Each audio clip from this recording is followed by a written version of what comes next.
ఈ కుక్కర్లో టమాటా రైస్ ఎలా చేయాలో చూపించాలని అనుకుంటున్నాను. అలాగే ఆలుగడ్డ, క్యారెట్, పచ్చిమిర్చి, కొత్తిమీర, గరం మసాలా అండి.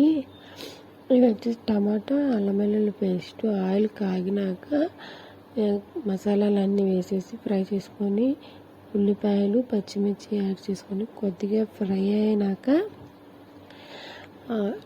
ఆలుగడ్డ, క్యారెట్ వేసి ఫ్రై చేసుకోవాలి.